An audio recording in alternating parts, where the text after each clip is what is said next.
ಕುಮಾರಸ್ವಾಮಿ ಹತ್ಯೆ ಪ್ರಕರಣದಲ್ಲಿ ಜೈಲು ಹಕ್ಕಿಯಾಗಿರುವಂತಹ ದರ್ಶನ್ ಕುರಿತಂತೆ ಅನೇಕ ಸೆಲೆಬ್ರಿಟಿಗಳು ಪ್ರತಿಕ್ರಿಯೆ ಕೊಡ್ತಾ ಇದ್ದಾರೆ. ಈಗ ನಟ ಕಿಶೋರ್ ಅವರ ರಿಯಾಕ್ಷನ್ ಕೂಡ ಸಿಕ್ಕಿದೆ. ದರ್ಶನ್ ಪ್ರಕರಣದ ಬಗ್ಗೆ ನಟ ಕಿಶೋರ್ ಮಾತನಾಡಿದ್ದಾರೆ. ದರ್ಶನ್ ಪ್ರಕರಣದಲ್ಲಿ ಇನ್ನೂ ಯಾವುದು ಕೂಡ ಪ್ರೂವ್ ಆಗಿಲ್ಲ.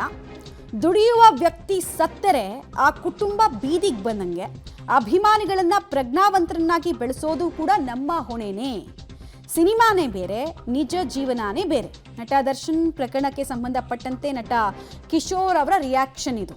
ಒಂದು ಅವರು ಕಂಪ್ಲೀಟ್ ಆಗಿ ದರ್ಶನ್ ಪರವಾಗಿ ನಿಂತಿದ್ದಾರೆ ಅನ್ನೋ ರೀತಿನೂ ಅಲ್ಲ. ಈ ಕಡೆ ಆ ಕುಟುಂಬದ ಬಗ್ಗೆ ಕನಿಕರ ವ್ಯಕ್ತಪಡಿಸುವಂತಹ ಮಾತನ್ನ ಕೂಡ ಆಡಿದ್ದಾರೆ ನಟ ಕಿಶೋರ್. ನಮ್ಮ ಜೊತೆ ನಟ ಕಿಶೋರ್ ಅವರಿದ್ದಾರೆ. ನಟ ದರ್ಶನ್ ಅವರು ಒಂದು ಈ ಪ್ರಕರಣದಲ್ಲಿ ಭಾಗಿಯಾಗ್ತಾರೆ. ಪ್ರಸಕ್ತ ವಿದ್ಯಮಾನಗಳನ್ನೆಲ್ಲ ಗಮನಿಸ್ತಾ ಇದ್ದೀರಾ. ನಟ ದರ್ಶನ್ ಅವರು ಈ ಒಂದು ಪ್ರಕರಣದ ಬಗ್ಗೆ ಹೇಳೋದಾದ್ರೆ ಸರ್? ಅದು ಹೇಳಕ್ಕೆ ಏನಿಲ್ಲ, ಅದರಲ್ಲಿ ಹೇಳುವಂಥ ವಿಷಯ ಏನಿಲ್ಲ. ಅದರಲ್ಲಿ ಒಂದು ದುರಂತ ನಡೆದಿದೆ, ಅದರ ತನಿಖೆ ಆಗ್ತಾ ಇದೆ. ತನಿಖೆ ಚೆನ್ನಾಗೇ ಮಾಡ್ತಾರೆ ಅನ್ಸುತ್ತೆ. ಯಾಕಂದರೆ ಹೈ ಪ್ರೊಫೈಲ್ ಕೇಸ್ ಅಂದರೆ ಎಲ್ಲರೂ ಹೆಚ್ಚಿಗೆ ಗಮನ ಕೊಟ್ಟೆ ಮಾಡ್ತಾ ಇದ್ದಾರೆ. ಅದ್ರ ಪಾಡಿಗೆ ಅದ್ರ ಬಗ್ಗೆ ಬಿಟ್ಟು ನಾವು ಬೇಕಾದಷ್ಟು ದೇಶದ ಜ್ವಲಂತ ಸಮಸ್ಯೆಗಳಿದೆ. ಈಗ ರೈತರ ಸಮಸ್ಯೆ ಅಂತಲೇ ಮಾತಾಡಿದ್ದು ಅತಿ ದೊಡ್ಡ ಸಮಸ್ಯೆ ನಿರುದ್ಯೋಗ ಸಮಸ್ಯೆ ಇದೆ. ನಿರುದ್ಯೋಗ, ಜನಗಳಿಗೆ ಕೆಲಸ ಇಲ್ಲ. ಅದನ್ನು ನಿರುದ್ಯೋಗಿಗಳ ತಲೆ ಮೇಲೇ ಹೊಡೆದಿದೆ ಈಗ ಸರ್ಕಾರ. ಸರ್ವೇನಲ್ಲಿ, ಇತ್ತೀಚಿನ ಸರ್ವೇನಲ್ಲಿ ಹೇಳಿದೆ, ಇವರು ಅಂದರೆ ಎಜುಕೇಟ್ ಆಗಿ ಬರ್ತಾ ಇರೋ ಅಂತಾರೆ ಹೆಚ್ಚು ಕಡಿಮೆ 50% ಜನ ಉದ್ಯೋಗಕ್ಕೆ ಲಾಯಕ್ಕಿಲ್ಲದೆ ಇರೋರು ಅಂತ ಅವ್ರ ತಲೆ ಮೇಲೆ ಹೊಡ್ಬಿಟ್ಟಿದೆ. ಇವರಿಗೆ ಕೆಲಸ ಸೃಷ್ಟಿ ಮಾಡೋ ಯೋಗ್ಯತೆ ಇಲ್ಲ ಅನ್ನೋದನ್ನು ಹೇಳೋದು ಬಿಟ್ಟು ಕೆಲಸಕ್ಕೆ ಬರ್ತಾ ಇರೋರಿಗೆ ಕೆಲಸ ಮಾಡೋ ಯೋಗ್ಯತೆ ಇಲ್ಲ ಅಂತ ಹೇಳೋಕ್ಕೆ ಶುರು ಮಾಡಿದೆ. ಇತ್ತೀಚೆಗೆ ನೀಟ್ ಸಮಸ್ಯೆ ಈಗಲೇ ನೋಡಿದೆ. ನಾನು ನನ್ನ ಮಗನ ಹಿಡ್ಕೊಂಡು ಇನ್ನೂ ಸುತ್ತಾನೇ ಇದ್ದೀನಿ. ಅದು ದೊಡ್ಡ ಹೋರಾಟ ನಡೀತಾ ಇದೆ. ಸೊ ಹೀಗೆ ಬೇಕಾದಷ್ಟು ನಿಜವಾಗ್ಲೂ ಮಾತಾಡಬೇಕಾದಂಥ, ನಿಜವಾಗ್ಲೂ ಇಷ್ಟೊಂದೆಲ್ಲ ತ್ವರಿತಗತಿಯಲ್ಲಿ ಸಾಲ್ವ್ ಮಾಡಬೇಕಾದಂಥ ಕೇಸ್ಗಳು ಬೇಕಾದಷ್ಟಿವೆ.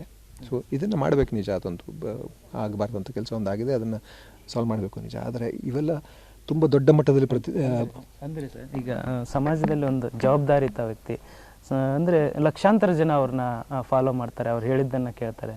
ಸೊ ಅಂಥ ವ್ಯಕ್ತಿ ಒಂದು ಪ್ರಕರಣದಲ್ಲಿ ಭಾಗಿ ಅಂದಾಗ ಈ ಸಮಾಜದ ಮೇಲೆ ಆಗಿರ್ಬೋದು, ಇಂಡಸ್ಟ್ರಿ ಮೇಲೆ ಆಗಿರ್ಬೋದು, ಯಾವ ರೀತಿಯಾದಂಥ ಒಂದು ಪರಿಣಾಮ ಬೀಳುತ್ತೆ ಅಂತ ಇದು?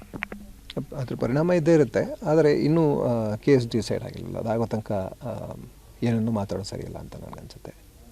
ಯಾರನ್ನು ಹೇಳ್ತಾರಲ್ಲ, nobody is guilty until proven guilty ಅಂತ. ಸೊ ಅದಾಗೋ ತನಕ ಕಾಯಬೇಕು ಅನಿಸುತ್ತೆ. ನಾವು ಜವಾಬ್ದಾರಿಯುತ ಪ್ರಜೆಗಳಾಗಿ ಅದರ ಬಗ್ಗೆ ಹೆಚ್ಚಿಗೆ ಮಾತಾಡಿದ್ರೆ ತೀರ್ಮಾನ ತಗೊಳ್ಳಿ, ಕೋರ್ಟ್ ತೀರ್ಮಾನ ತಗೊಳ್ಳಿ, ಪೊಲೀಸರು ಅದಕ್ಕೆ ಏನು ಮಾಡಬೇಕು ಆ ಕೆಲಸಗಳನ್ನ ಮಾಡಿ ಮುಗಿಸಿದ ಮೇಲೆ ನಾವು ಅದರ ಪರಿಣಾಮ ಏನಿದೆ ಅದು ಇದು ಅಂತೆಲ್ಲ ಮಾತಾಡ್ಬಾರ್ದು ಸರ್. ಒಂದು ಕಡೆ ಅಂದರೆ ಕುಟುಂಬ, ಇವರು ರೇಣುಕಾಸ್ವಾಮಿ ಅವ್ರ ಕುಟುಂಬವನ್ನು ನೋಡಿದರೆ ಅನಾಥ ಆಗಿದೆ. ದುಡಿಯೋ ಮಗನ್ನ ಕಳೆದುಕೊಂಡು ಅವ್ರ ತಂದೆ ತಾಯಿಗೆ ಬೀದಿಗೆ ಬಿದ್ದಿರ್ತಕ್ಕಂಥದ್ದು. ಅವರ ಒಂದು ಕುಟುಂಬದ ಬಗ್ಗೆ ಹೇಳೋದಾದ್ರೆ?